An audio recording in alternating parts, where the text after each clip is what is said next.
Hey everyone, thanks for joining today. We're gonna let a few more folks join in a couple of minutes and let the folks here already get settled. Now, if you haven't already, you can log in at www.sigmacomputing.com/free trial to sign up if you want to follow along with the hands-on lab. So once you sign up, you'll get an email that you register for a free trial. All you have to do is set an email and password, and you'll be live in a free Sigma trial for the next 14 days, and you can follow along on the Sigma sample database. But like I said, we're going to wait for a few more people to come in, give you time to sign up for the free trial, and then we'll be getting started momentarily.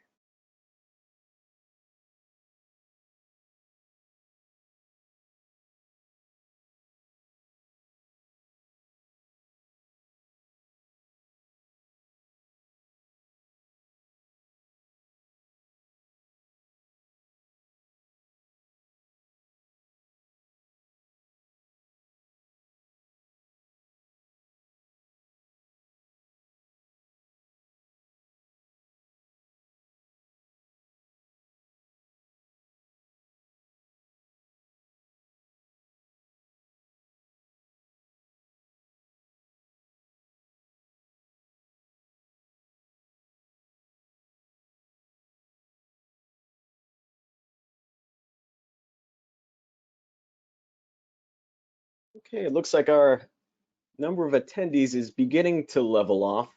So welcome everybody has already joined. If you see here on the screen, to get started for the free trial, you can access www.sigmacomputing.com/free-trial. You'll be able to get an email, you'll sign in, you'll just have to create a password, and then you'll have a 14-day free trial to be able to access the Sigma sample database. Now, if you're already a Sigma trial user or customer and you're just learning on this free trial, you'll be able to access your account and then access the Sigma sample database. Some light housekeeping things. If you look at the GoToWebinar control panel, there is a handout underneath the handout section. That's going to be the hands-on lab guide. Or you can also access the hands-on lab guide at www.sigmacomputing.com/HOL.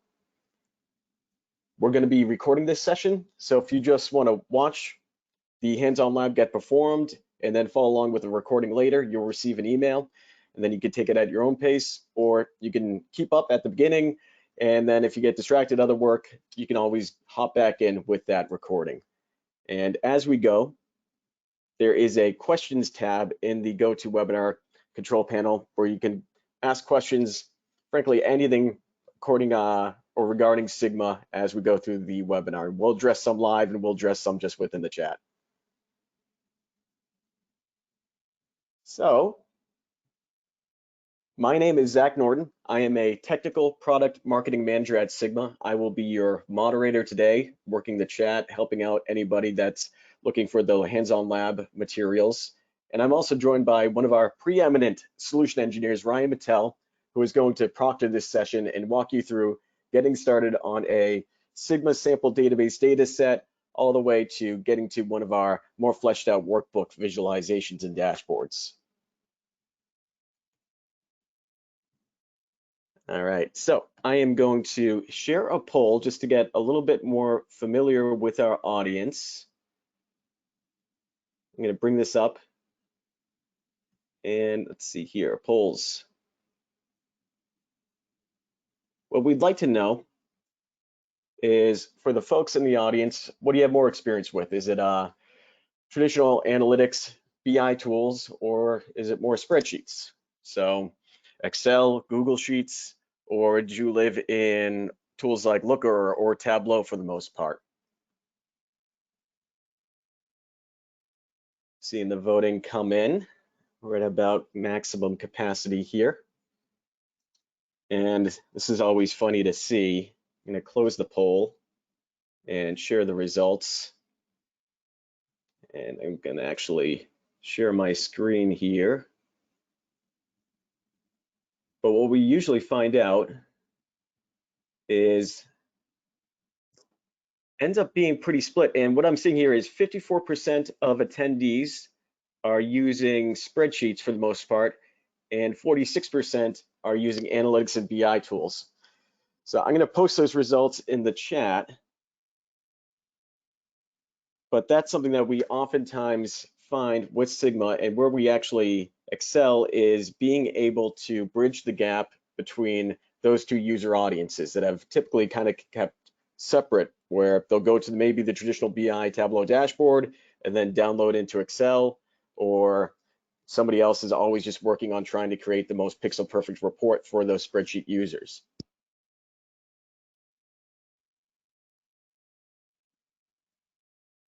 So let's get into our next slide here.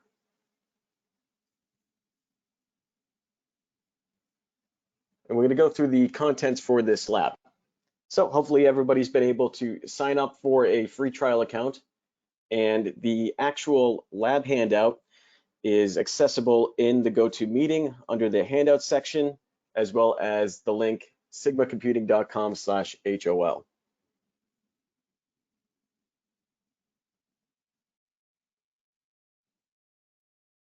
So following that free trial link, you'll get the email, and you can run along self-paced on the Sigma sample database, as well as, again, you'll get a recording of this session. So I'm going to run through a quick introduction to Sigma, kind of high level, where we came from, where we see ourselves fitting into the modern data stack. Then Ryan's going to take you through the hands-on lab. We'll get you oriented with the homepage, the user interface. We're going to explore a table. It's a good starting point. It's just this retail transactional data. It's very easy to understand. And we're going to build some data calculations, analysis, very spreadsheet-like. Then we're going to create charts and visualizations, walk through an interactive dashboard, and then we can even touch upon, by the end, some advanced topics like totals, parameters, that I think will bridge the gap into our Q&A session for any remaining detailed questions, any other little tips and tricks that you might not find on your first run through within the tool. But we're going to see as much as we can get done in the next 90 minutes. And the high level introduction to Sigma.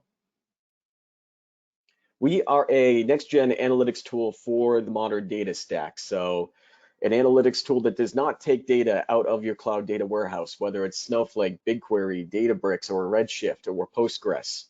What we provide is a spreadsheet-like experience to bridge the gap between folks more familiar with traditional BI tools and folks that have always spent time all the extracting and analyzing data in spreadsheets. So we can be very complementary to existing BI landscapes or data stacks that you already have invested in. And in the back end, we're brought to you by the same people from Sutter Hill Ventures that brought you Snowflake. So Mike Spicer, one of the original CEOs of Snowflake, he had the idea for an analytics company that would be able to take the advantage of cloud data warehouses like Snowflake. So you can think of his position, he's almost diversifying his portfolio, because Sigma connects to Snowflake, to Databricks, to BigQuery, as well as the other cloud data warehouses I mentioned earlier. And once we're connected to those cloud data warehouses, we provide the Sigma workbook. The Sigma workbook is the spreadsheet-like live connection with enterprise security and governance on those cloud data platforms. So we never move the data out. We're a direct query engine, but we take spreadsheet-like interactions and translate it into machine-generated SQL code. So your end users can drill anywhere into the data at scale. Millions of rows, billions of rows is frankly small change for us. We can work on 10 billion row data sets live as it sits within the cloud data platform, and everything that we provide and that you're going to walk through today within the hands-on lab experience is completely embeddable. So if you want to embed us via iframe, if you want to integrate us with your enterprise catalog like an Elation or Calibra, or even embed us in your traditional BI tool with a Go to Sigma button, those are all deployments that we've seen out there in the field today. So I think that brings us to getting started with the hands-on lab. Oh, and a handful of our customers, if you want to reach out to your account executive at Sigma, we all know these stories internally about how we're being deployed at companies like Blackstone, financial technology companies like us, because we can do IRR functions that have been previously always regulated to Excel, US foods for logistics, and even some of our different marketing deployments at companies like Brother for being able to track marketing leads. But these are all great use cases that if you follow up with your dedicated solution engineer or account executive, they'd be able to talk you through how these companies have been successful on Sigma. All right, Ryan, it's over to you to start getting everybody going on the hands-on webinar, and I'll be in the questions tab available for anything that comes up along the way. Cool, thank you. Let me go ahead and share my screen.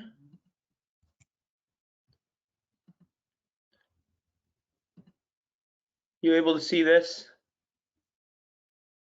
Yep, looks good. Perfect. Okay. So nice to meet everyone. My name's Ryan. I am a solution engineer here at Sigma. So we're going to start with the hands-on lab now. So if you open up the handout, it should be a PDF walking through what we're going to work through today. And as Zach said earlier, feel free to either follow along with me as I work through this PDF, or if you would just like to sit back and watch as I work through this kind of more like a demo, you're free to do that as well. So I'm going to let everyone get that PDF open, and we're going to start on Module 3. Module 3, Introduction to Sigma Workbooks. So that will be page 9 on the PDF. Okay, let's go ahead and get started.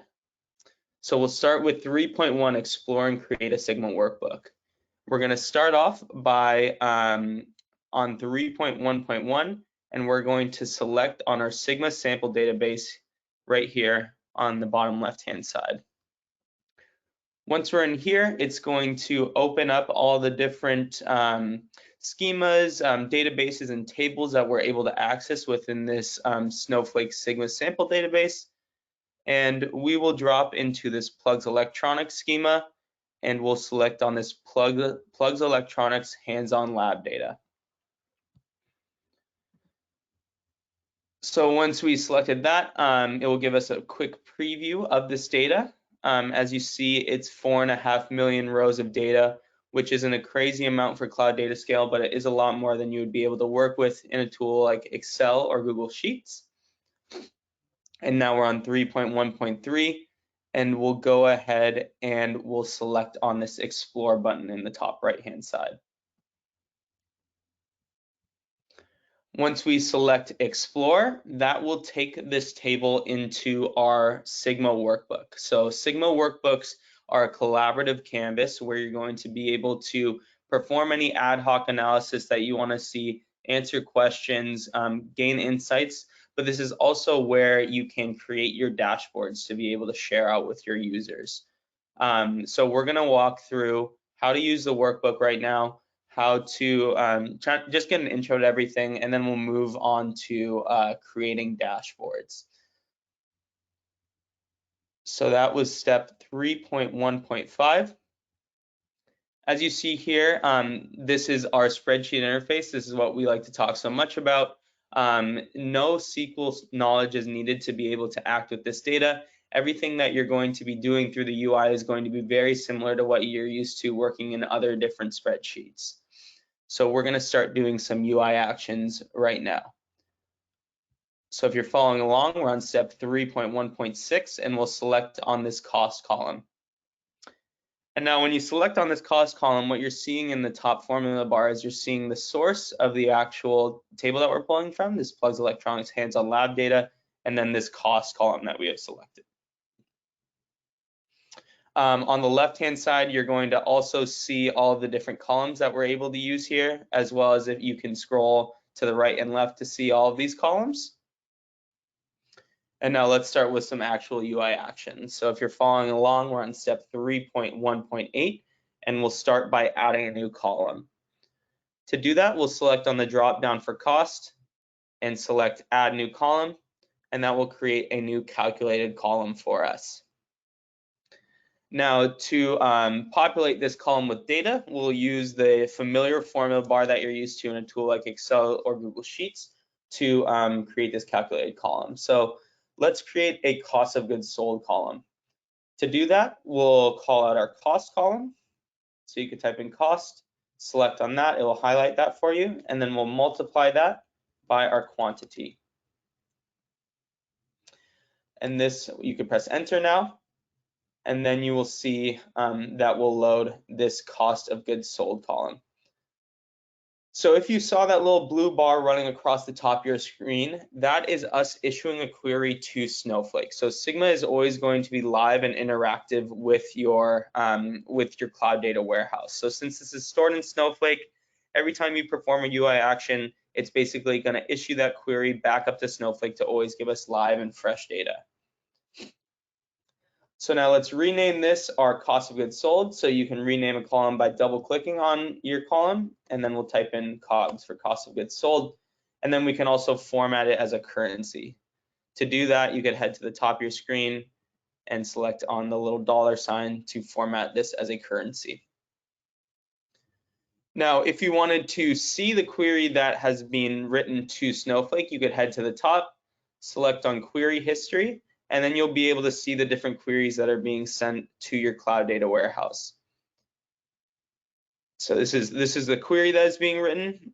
This direct connection is important for 3 ways. One, as I said, the data accessed by Sigma is a live querying your Snowflake instance, so the data is always going to be live and accurate. It's also very important for speed and performance. So since we are live querying the warehouse, we're going to be running at the same speed as your cloud data warehouse. So if you have that set up correctly, it'll run very quick. And then the last reason is that it's very strong and secure. So since we're not caching or storing any of your data, all the data will still live in Snowflake. So this is very secure as we make your cloud data warehouse a single source of truth and never let the data leave when we're querying it. So now if you're following along, we're on step 3.1.11, and we'll go ahead and add another new column. This time we'll calculate revenue.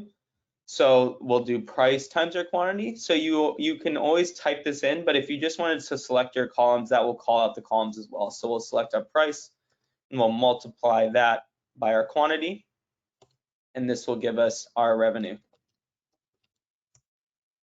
And we'll format that as a currency as well. We'll make one more calculated column here. We'll add one more new one, and we'll use both of our calculated columns that we had just made for our profit. So we'll do our revenue subtracted by our cost of goods sold, and this will give us our profit. So that was step 3.1.12. Next, we'll make another calculated column. This time we'll do profit margin. To do that, we'll add one more new column, and we'll call out our profit, and we'll divide that by our revenue to give us our margin. So if you notice, this query actually ran very quickly. When you're doing simple things such as dividing or just simple math operations like dividing, multiplying, or adding, this is actually going to be calculated in the browser. So this is our browser query. This is going to help a lot for speed and performance. Since we're calculating in the browser, it ran very quickly, and we're not going to hit your cloud data warehouse when this browser query is going through. So this is helpful for saving on compute costs when you're using a cloud data warehouse. So let's go ahead and title this our profit margin,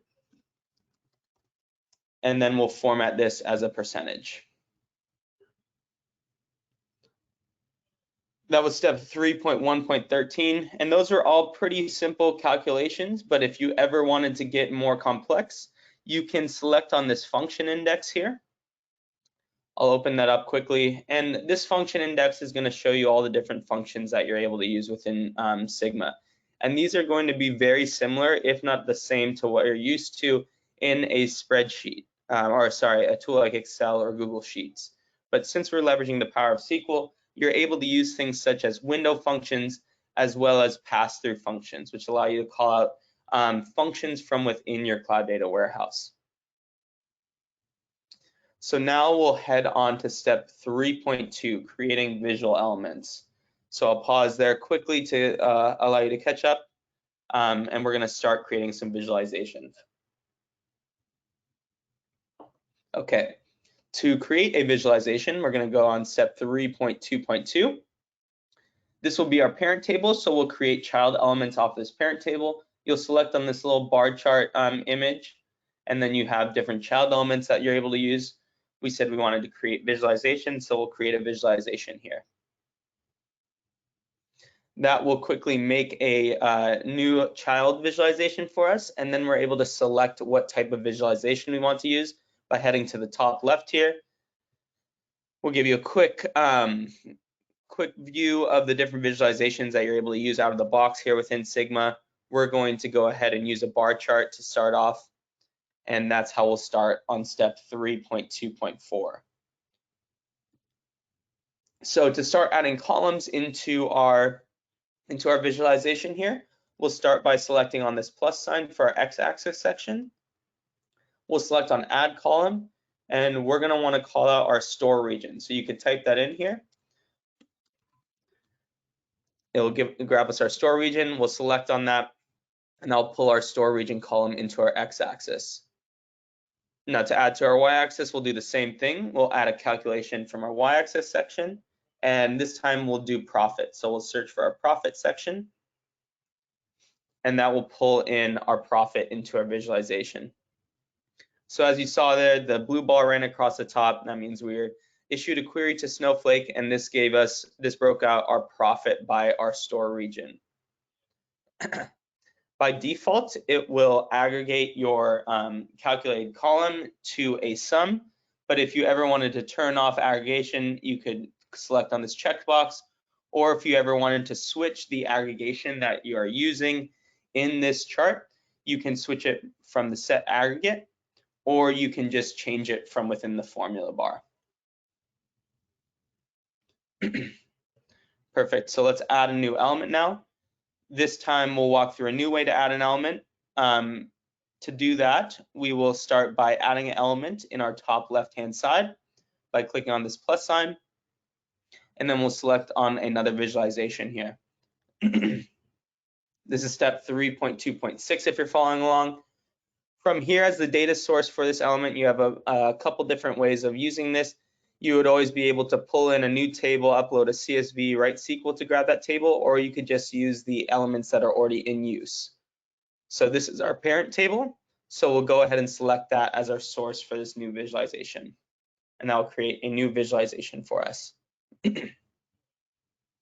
This time we'll use a line chart. So we'll select on line chart here, and then we'll start adding columns to our X and Y axis. So this time we'll want to see how we're doing by date. So we'll start by adding our date column to our x-axis. By default, it will truncate our date today, but we can always change that on the fly by selecting on the drop-down for day of date, heading to truncate date, and we'll see the options here. We're going to want to go ahead and use month. So now that truncated our date to month on the fly. And now we'll use revenue for our y-axis. So we'll add a new column here, and we'll type in revenue. And again, one more time, that will aggregate our revenue column into a sum, and that's how we'll want to see that. So if you're following along on step 3.2.11 now, and we're going to add some color to this graph. So to add a color, we can also drag our columns up to our color section here. So now let's say we want to break this out by store region. All we need to do is select and drag our store region column up to our color section, drop that in there, and that will break out our line chart into our store regions. So we now have a line chart showing our revenue over time by store region. So now on to step 3.2.12. We'll create one more visualization here for our dashboard that we're building out. So we'll head to the top to add element again. And now this time we'll create a pivot table. So you can select on pivot table. Again, you get to see what data source you're using for this pivot table. And we'll use the same table again. We'll use this plugs electronics table that we've been using for all these visualizations. Now to build out this pivot table, it'll work the same way. You can drag columns or add them straight from here. Let's add a couple columns to our pivot row. We'll start by adding our store region. And then we'll also add our product type to see how these regions are breaking out by product type. And I'll quickly make our pivot rows for us. Now we'll add a column to our pivot columns as well. This time we'll add date. So we'll add the plus, we'll select date, and we'll truncate it to our year.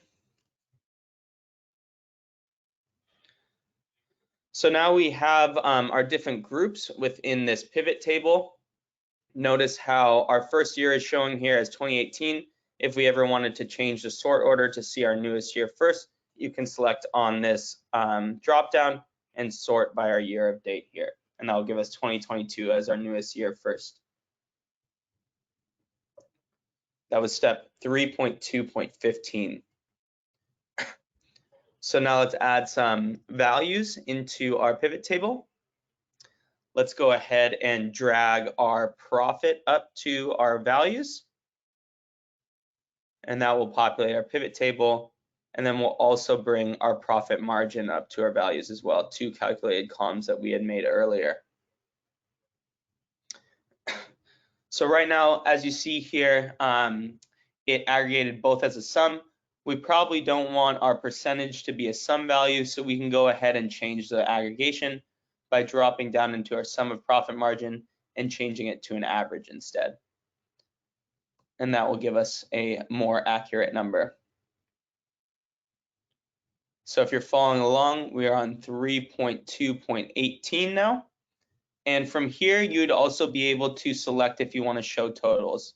By default, we'll show the totals of all of these, but if you ever wanted to turn it off, you can select on your pivot columns and deselect this show totals. And you would be able to do that with the pivot rows as well. But we'll go ahead and leave those on.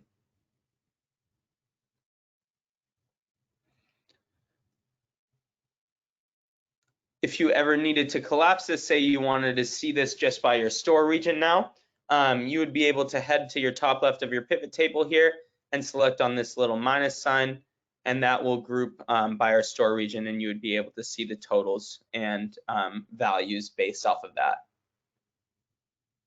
So that was step 3.2.20. I will pause there in case there are any questions while we are building out this these charts. Are there any questions, or should I keep moving on?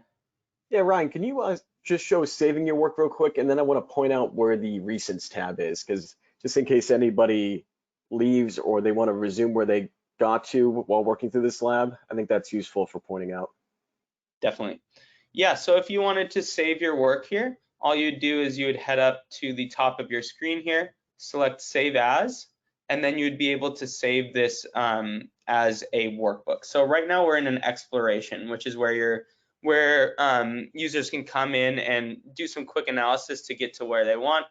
If they wanted to save this as a actual workbook, you can select Save As, and we'll save this as Plugs Sales Exploration.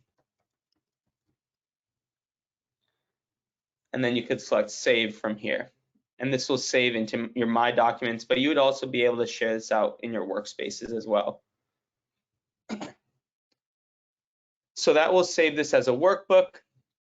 If you ever wanted to share this out with specific users, you can always do that by selecting on this share icon. From here, you'll be able to share this out with specific teams or users, so you could select who you want to share it out with here. If you also wanted to use a shareable URL, you can always copy that. And then from this Who Has Access page, you'll be able to see who has access to this document and what level of access they have to that. Another way to share this out would be through scheduled exports. So if we drop down into this top portion of the screen here, we could select on scheduled exports. Scheduled exports are a super powerful functionality within Sigma. From here, you'd be able to share out via email or Slack. You could send out the whole dashboard or just specific visualizations as a PDF or image on whatever schedule you would like to send that out. So right now it's sending out every day at 9 a.m. And then you would also be able to send some conditional sending as well. So if you select on this condition here, you're able to set conditions on calculated columns within your workbook. So this is very helpful for goals and thresholds. So maybe we check if revenue is ever greater than a certain amount, let's just say an arbitrary 100. Every time that schedule comes through, Sigma will test that condition, and if that condition is met, we'll send that out. So like I said, if you want to send out a workbook, if a certain condition is met or if a goal is met, this is a very helpful tool. It's also very helpful for setting up alerting systems in case you need to alert your users if an anomaly is going on. All right, and Ryan, I got a few questions here. Yep. One is, do we support custom date ranges? So like different fiscal periods, different fiscal years, different week ranges? Yes, we do. And I'll walk through how to make specific date ranges in a filter in a little bit. So I'll walk through that. Also, if you have specific fiscal years in mind, you would be able to bring that in via table and filter on that table if you needed to impact on a specific range that you have. Yep. Now another question, is there, so this is almost two questions possibly, but is there a mode function? Can we do like mean, median, mode?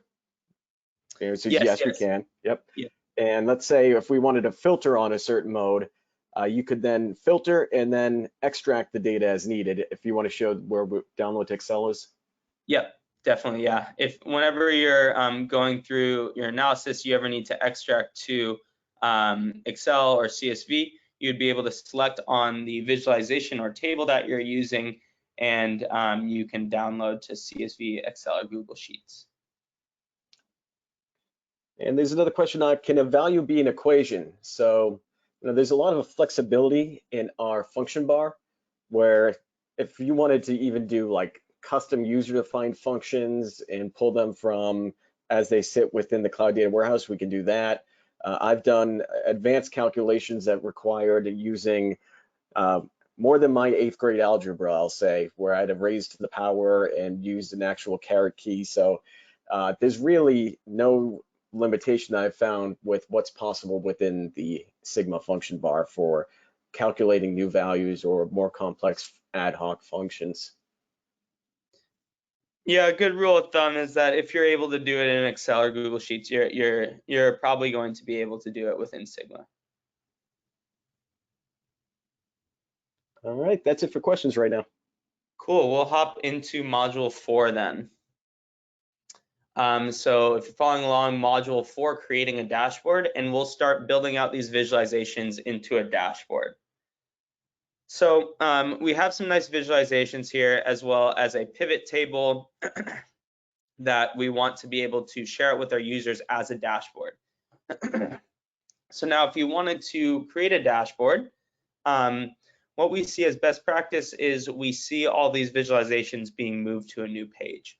So if you're following along, step 4.1.1, we're going to go ahead and move this bar chart over to a new page.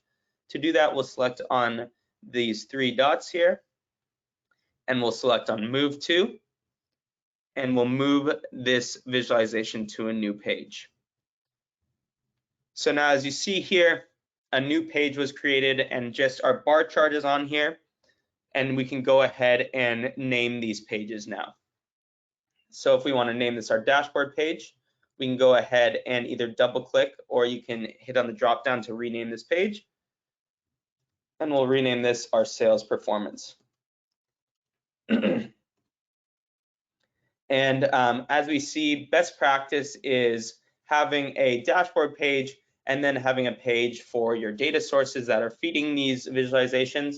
So we'll go ahead and we'll rename this first page our data page. So now we're on step 4.1.3, and we're going to go ahead and move our other visualizations over to our dashboard page. So to move this line chart, we can go ahead and do the same thing we just did. Select on the menu here and move our line chart to our sales performance, as well as we'll move our pivot table to our sales performance page. So now we just have one element on our data page now.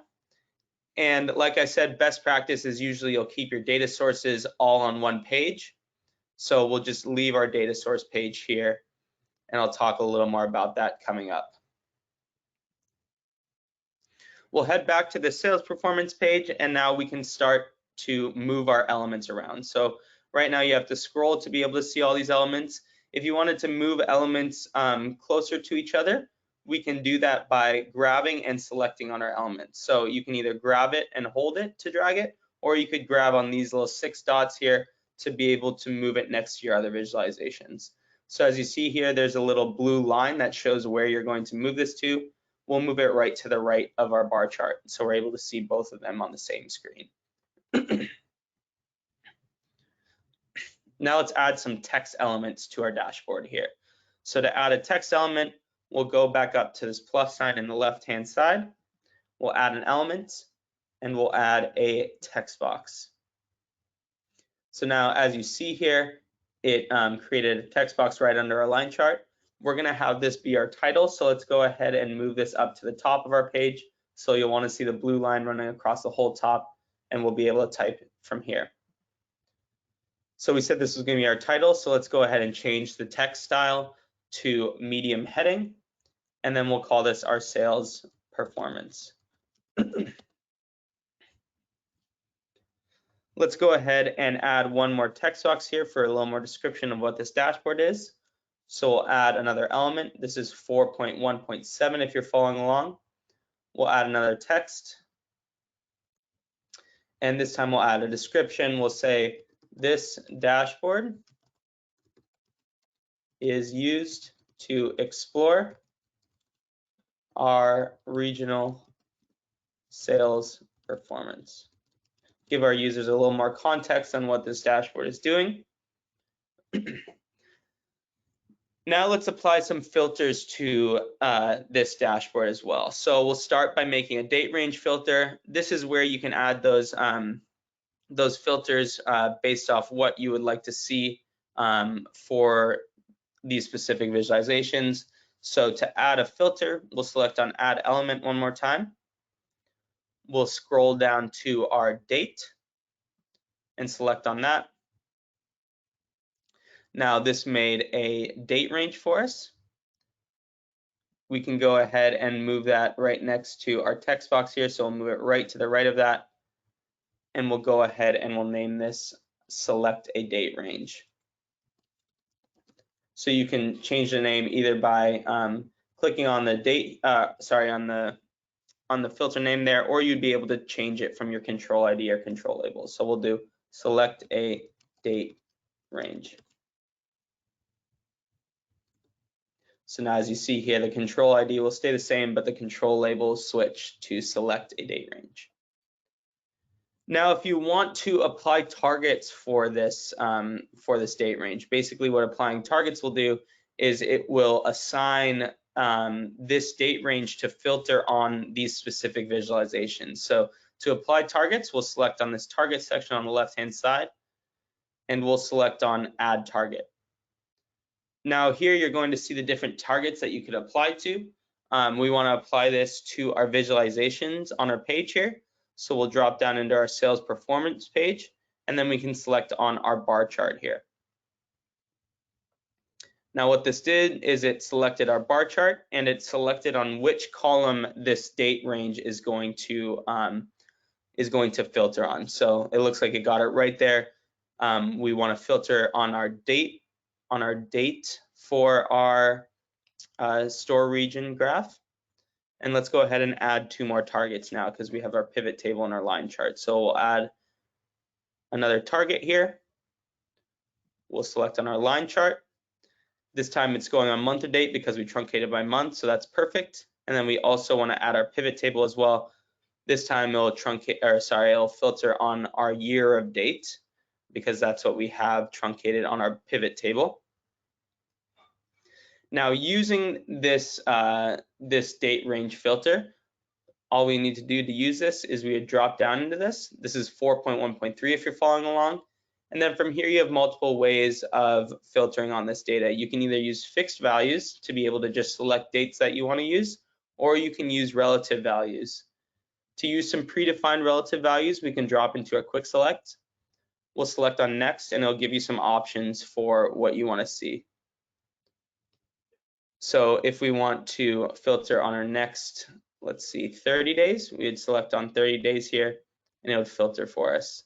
And obviously, since this data is in the future, it'll filter on no data. So let's go ahead and change that to last 1 year. So now it'll filter on all this, just showing our last year of 2021. Lastly, to finish off this dashboard, we're on step 4.1.14. We'll go ahead and hop back into this data tab. We probably don't want our users to be able to access this parent table that will be feeding into our different visualizations here. So if we just wanted to share out this dashboard, we can go ahead and hide this tab so that whenever someone comes into this dashboard, they're only going to see the sales performance page. We made some good changes, so let's go ahead and publish this dashboard to make sure it's the right version that we want to share out with our users. And then we'll hop into exploring this dashboard.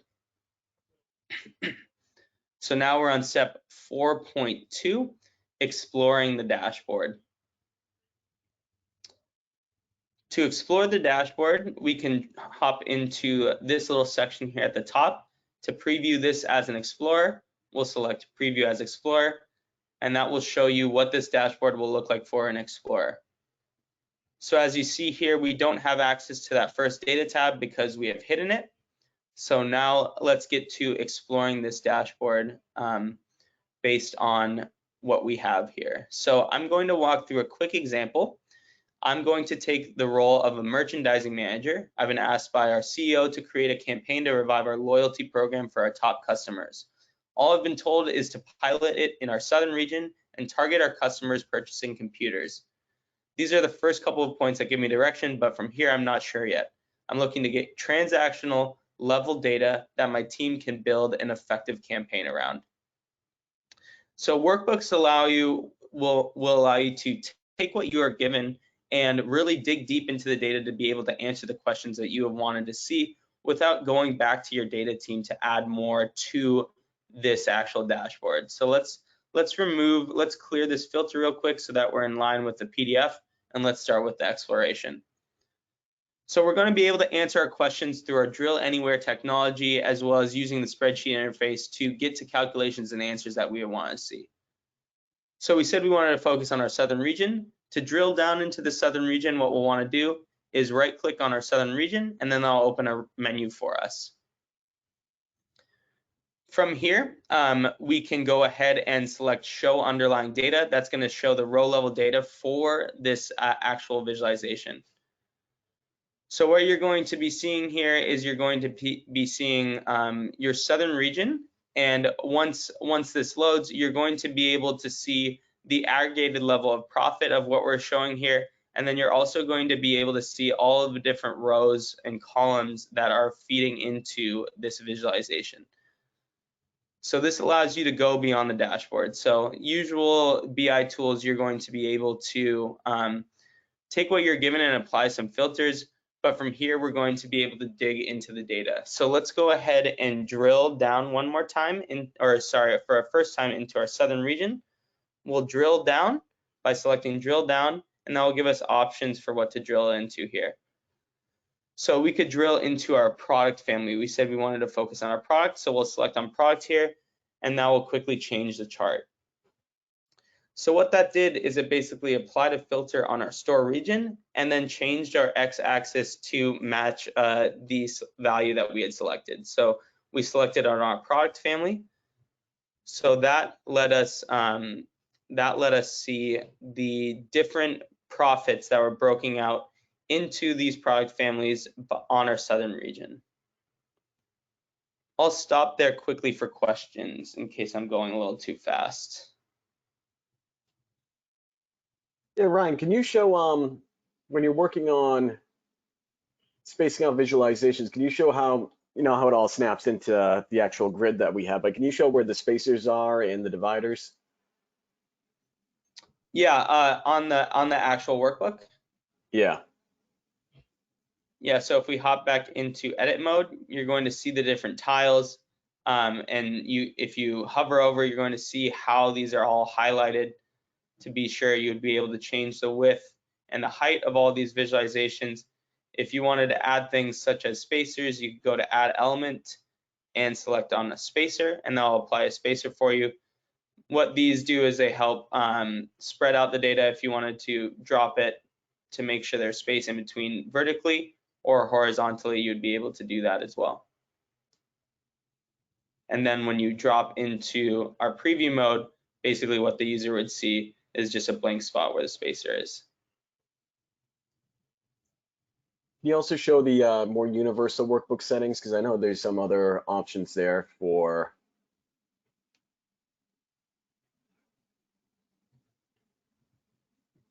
a bottom left-hand gear. Okay, sorry, for like branding, for example. Perfect, yeah, so if you ever wanted to change how this dashboard looks, you'll be able to go into this gear icon and be able to change the different ways that users will view this dashboard. So if you ever wanted to change like data font, for example, that's going to change how the data looks in our visualizations here. If you ever wanted to change colors, you can use some of our predefined palettes. But if you wanted to use something like that follows your branding, you'd also be able to add custom colors, as well as once these custom colors are made, you can save it as the default so that anyone who's using a workbook within Sigma will follow these same branding specifications that you have set up.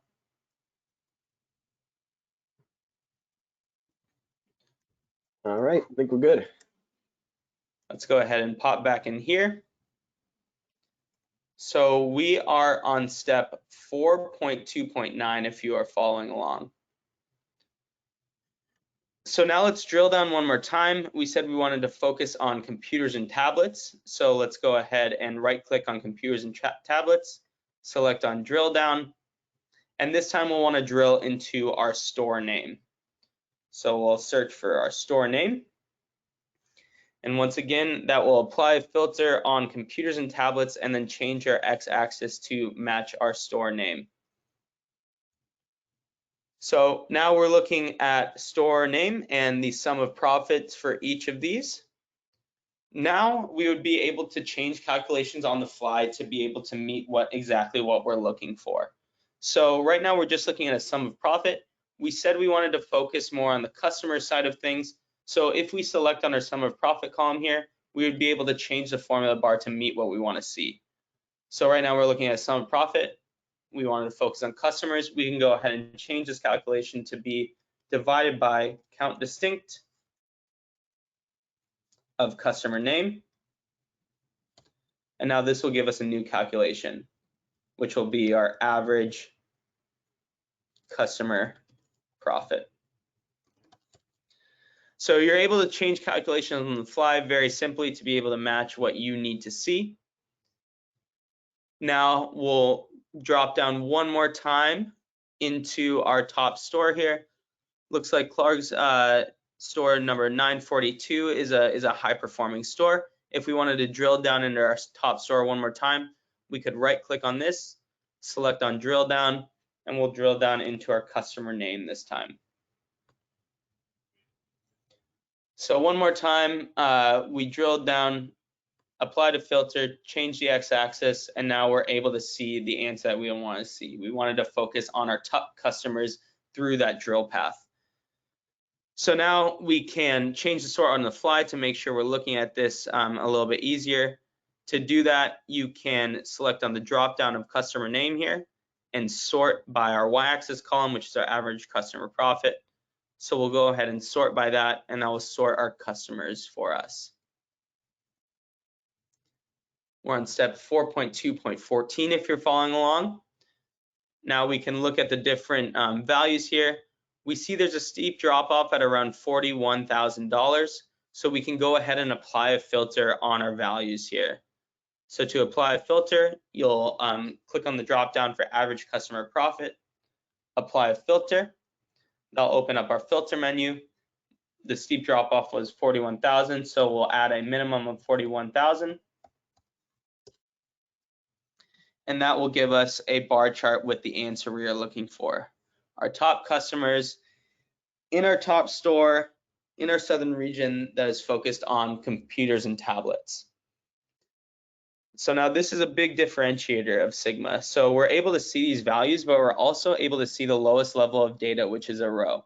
So you're able to see all of the data that goes into these calculations.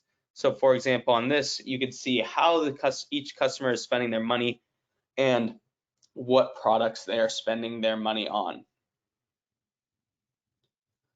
So now we're on step 4.2.17. So we can go ahead and minimize this element now because we have the answer we want to see, and all those changes will stay the same in our chart right here. So we have our answer. So if we want to go ahead and publish to be able to share that out, we'll just go ahead up to the top right hand side and select on publish, and that will make this the designated dashboard that users will be able to see from now on. And that will conclude module 4. So we're now headed into module 5, Sigma tables. And these are going to be some more advanced topics now. So we're going to hop into some table analysis and manipulation. Any questions before I hop into this, or are we good to go? Yeah, Ryan, can you show where sorting usually sits for like the y-axis or the x-axis for that bar chart? Yeah, definitely. So you would be able to select on your sort from the x-axis value. So if you drop down here, you could sort here. You can also apply custom sorting as well.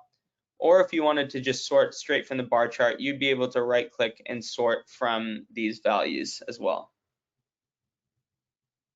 All right, great, thank you. So yeah, it looks like the PDF had it a little bit different. Right now we're doing a descending value. If we wanted to change to ascending, we can click on average customer profit one more time, and I'll switch our bar chart. Perfect. So let's hop into module 5 now, our Sigma tables. So we'll go ahead and we'll go back into edit mode if you already are not in edit mode. Right now it looks like we're good.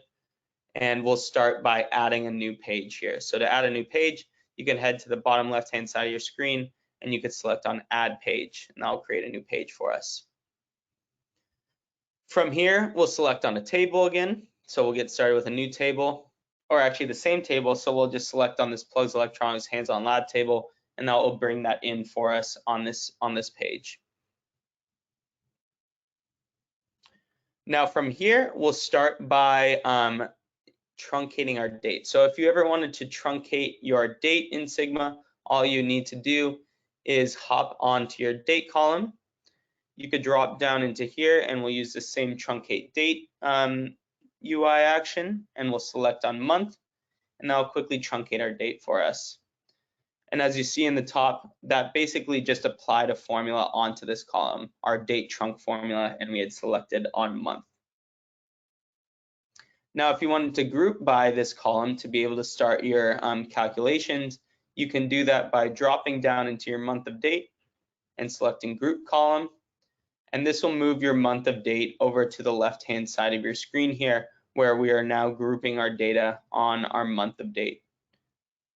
If we wanted to add a column at this level of truncation, we could add a column here, and we'll do a calculation for sum of profit, which will be our monthly profit. So to do sum of profit, we'll just type in sum, and then we'll call out our profit column. And that will calculate that for us. We can collapse this so it's a little more digestible with what we are seeing, so that we're able to see our month of date and the sum of our profit for that month. So we'll go ahead and rename our profit, sum of profit column into our monthly profit. Perfect. So we're looking at our month of date and our monthly profit on those dates. Now, if we wanted to add a second level of grouping, we can do that by dropping back down into our columns here. And this time we're going to want to group by our store region. So we'll select on our store region column. We'll select on the drop down and we'll select group by. And that will again move our column over to our left hand side. Now from here, we can apply a column at this level now to find our regional profit. To do that, we'll select on our drop-down, select add new column, and we'll use the same calculation we just did. It'll be sum of profit in our formula bar, and that will give us our sum of profit per month in each region. And we'll rename this our regional profit.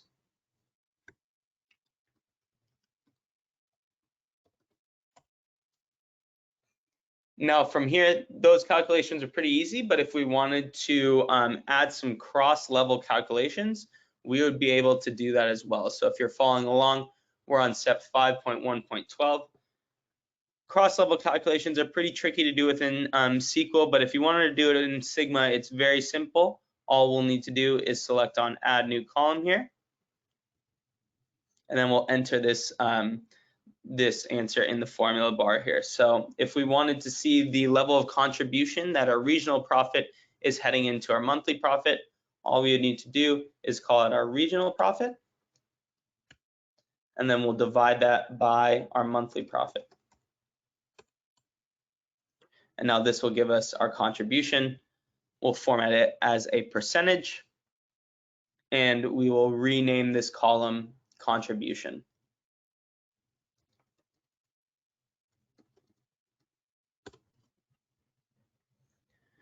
Now, these levels are completely customizable. So if you ever needed to move your store region up in place of the month, you can always just drag that up to switch those. That would goof up our contribution calculation, so we won't do that right now. But if you have multiple different levels, you're always going to be able to adjust that around to look at these calculations through a different lens. Now, let's say we want to see the totals of these values. So we're going to hop into 5.2, Intro to Totals. To see the totals of these values, all we'll need to do is select on this drop down for the specific grouping column that you have. So we'll select on Store Region here, and we'll select on Show Totals, and that will apply some total values for us. So you're going to see from both levels the total for each of these regions. As you see, contribution should be 100% as that's making up all of our monthly profit, but you'd also be able to see the total for your whole regional profit as well.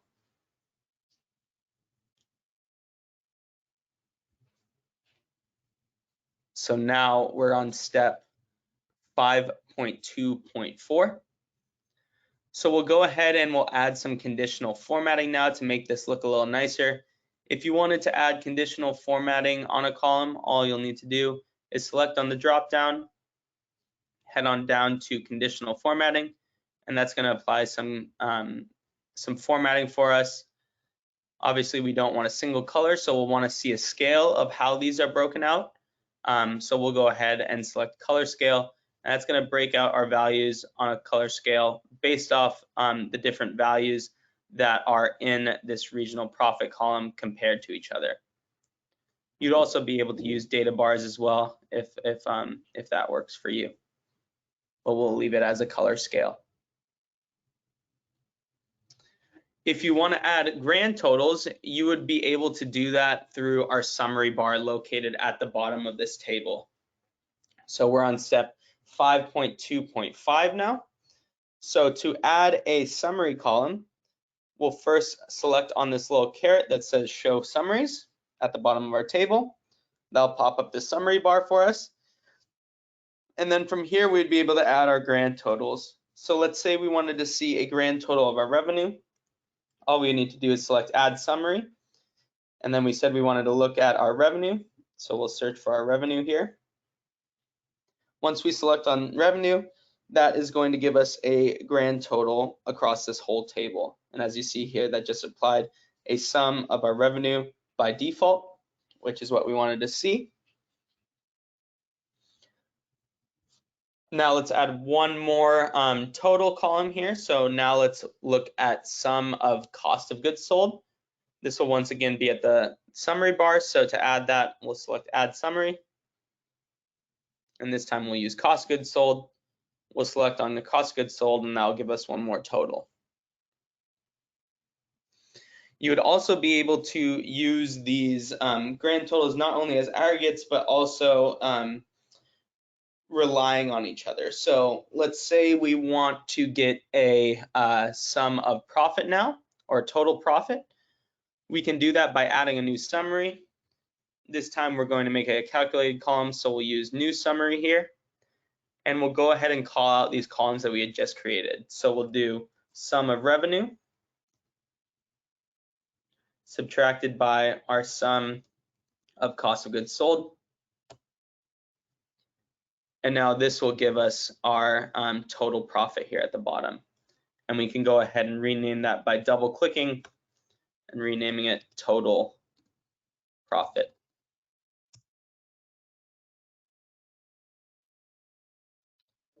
Perfect. So that was 5.2.8. Before we hop into parameters, I'll pause quickly to see if there are any questions. So we got a question about adding like grid lines to the workbook background for alignment purposes. I don't think we can actually have a custom image be a background yet if we wanted to push in a grid line. But Ryan, can you show if you select that paintbrush there for the table? Mm-hmm. And then hit grid, can you just, I think we do have banded rows, which sometimes helps provide a little bit more structure for, or ease on the eyes for these different rows popping in from either the tables or the splice to pivot tables too. So this is some functionality for adding in a little bit more of a grid into your workbook. Definitely. And you'd also be able to add that to your visualizations here. So you'll have that paintbrush option for all these different visualizations here, where you'll have a little more customization. Say you wanted to add some data labels, you'd be able to add that for each of your values here. And then you could change the grid lines from here as well. If you want it on the x-axis or say the y-axis, you could add grid lines or ticks with grid lines here. Cool, great question. So let's hop into section 5.3 now, intro to parameters. So parameters are very helpful within Sigma. They're a customizable field where you'll be able to call out the specific values that you have within those parameters inside of your analysis. So this is especially helpful with what-if analysis or user input analysis. If you want your users to be able to input certain values and see how everything will change based off those parameters that you've created, this will be the way that you want to move. So let's go ahead and start by creating a new parameter. So this is step 5.3.2. We'll head to the top left under our add element, and we'll go down to our control elements and add a text box here. So that will create a new text box. It created as a parameter, so we want to make sure parameter is selected here, and it's showing as a text. So we're going to want to call this a number, and then we'll change the control ID to forecast. So we're going to go through a forecasting example. That was step 5.3.4. Now we'll use this forecast parameter to be able to change our values within this table that we are working on. So say if we want to forecast by an increase of revenue of 10%, we're going to be able to use this parameter to call out our values in our table.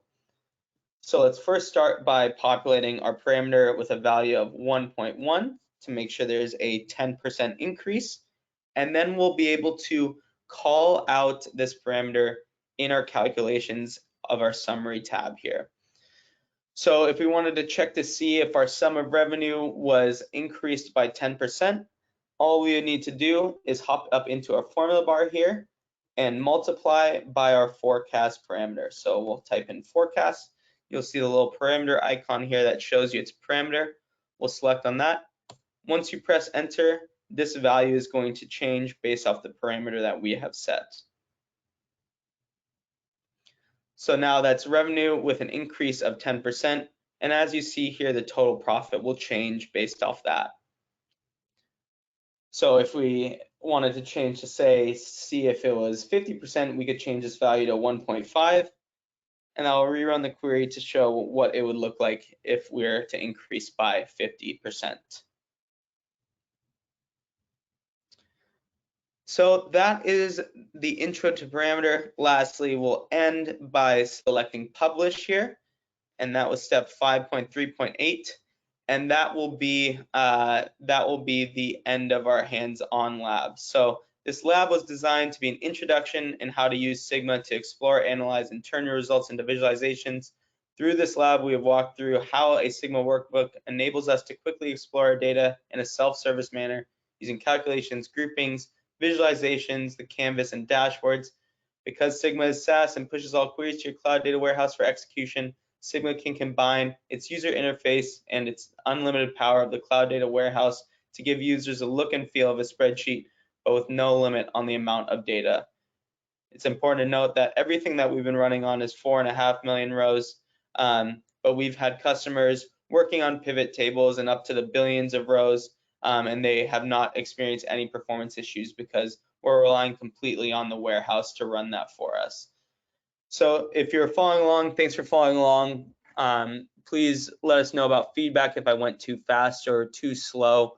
We will also be sending out this recording if you want to work through it a little bit later. But I'll go ahead and pivot back over to our slides here. And we'll start with, I believe, a poll. So I'll send it back over to you, Zach, for this poll. Thanks, Ryan. So what we're interested in is, after this hands-on lab, what would be the best next steps for everybody? So I am launching the poll. Hopefully you get a chance to vote. If you want to just spend some time wrapping up the demo yourself. If you want a little bit more time, you can reach out to your account exec to extend your free trial. They may want to find out a little bit about what you're looking to achieve, make sure that they can support you, make sure that you make the best use of that trial extension. And excited if anybody wants to schedule a custom demo for their team. I'm sure the folks that introduced you to this hands-on lab are going to be reaching out to do so. So very excited that folks want to go in deeper, really find out the water's edge of this tool. So, wrap up that poll in just a second, and then we'll be able to talk about some other upcoming events this summer.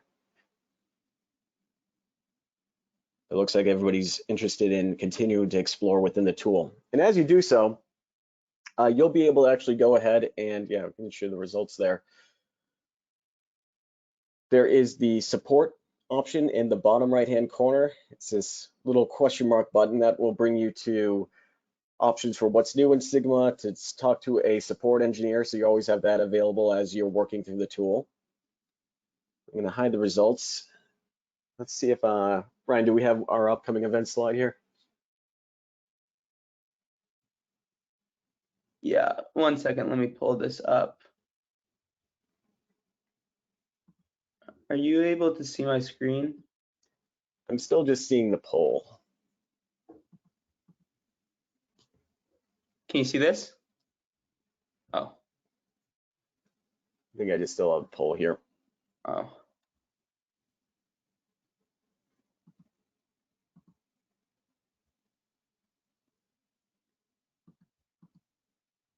How about now? There we are. All right, so next steps, everybody has the hands-on lab. You can reach out for a custom demo, and that is, if you want to contact sales, that is just www.sigmacomputing.com/contact us. And what's coming up, I'm very excited about, is a webinar for building data products faster with Sigma, Snowflake, and dbt. That's where we're going to go really deep into the full stack, where we're seeing companies rapidly build and prototype new data products. So that is going to be on Tuesday, August 9th, 10 a.m. Pacific time. I think that's 1 p.m. Eastern time. The next virtual hands-on lab, that's going to be Tuesday, August 30th. And just a little bit before that is on August 25th, we're going to be running another What's New in Sigma webinar. So these are always really fun. They can range from being completely focused on new embed capabilities, or sometimes just a little bit of a grab bag of fun things that if you went into the Sigma live chat or checked into the What's New tab there at the button, you'd see all the things that we're releasing week over week that are fun, and really sometimes the smallest changes make the most impact for some of our different workbooks. I think that is about all that we have coming up. Thank you everybody for your questions, your participation, and hope to hear from you soon and get you started on Sigma. Take care, everyone.